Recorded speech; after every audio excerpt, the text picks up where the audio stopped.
මම මධ්‍යම පළාත් ආයුර්වේද රෝහල පල්ලිකැලේ හිටපු අධ්‍යක්ෂ ආයුර්වේද කායික රෝග පිළිබඳ විශේෂඥ වෛද්‍ය සුමිත්‍රා ඩයස්. මගේ දියණිය උසස් පෙළ ජීව විද්‍යාංශයෙන් අධ්‍යාපන ලැබපු නිසා මම තීරණය කරා අයව විදේශ විශ්වවිද්‍යාලයක වෛද්‍ය විද්‍යාව හැදෑරීම සුදුසුයි කියලා. ඒ පිළිබඳව කරුණු සොයමින් අතරතුරේදී මට දැනගන්නට ලැබුණා හේරා කැම්පස් කියන ආයතනය පිළිබඳව. ඒ ඔස්සේ මම තොරතුරු සොයාගෙන යනකොට බෙලරුස් රාජ්‍යය මේ සඳහා ඉතාමත් සුදුසු තැනක් කියලා මට තීරණය කරගන්න පුළුවන් වුණා. එතකොට මේ හේරා කැම්පස් එක ගැන කියනවා නම් ඒගොල්ලෝ බොහොම සුහදශීලී සේවයක් අපිට ඉටු කරනු ලබනවා. එයාගේ කෝඩිනේෂන් ඉතා හොඳයි. නියෝජිතයෝන් ඉන්නවා.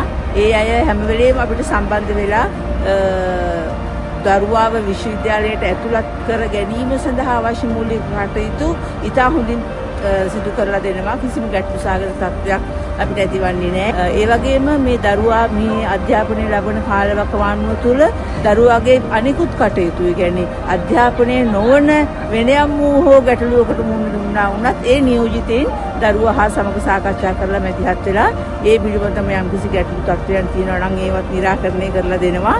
තවත් මතක් කළ යුතු විශේෂ කරුණක් තියෙනවා. ඔබට අඩුම වියදමින් ඔබගේ දරුවාට විදේශ විශ්වවිද්‍යාලයක වෛද්‍ය අධ්‍යාපනය ලබා ගැනීම සඳහා සම්බන්ධ කරගත්ත හැකි විශ්වාසවන්ත ආයතනයක් විදිහට මට හඳුන්වන්නට පුළුවන් හේරා කැම්පස් ආයතනය. අධ්‍යාපන කටයුතු මේ රටේ ඉතා හොඳින්ම සිද්ධ වෙන බව මම සියසින්ම දැක ගන්නට ලැබුණා. ඒ නිසා මට විශ්වාසයෙන් පවසන්නට පුළුවන් බෙලරුස් රාජ්‍ය වෛද්‍ය අධ්‍යාපනය ලබා ගැනීම සඳහා ඉතාමත් සුදුසු තැනක් කියලා.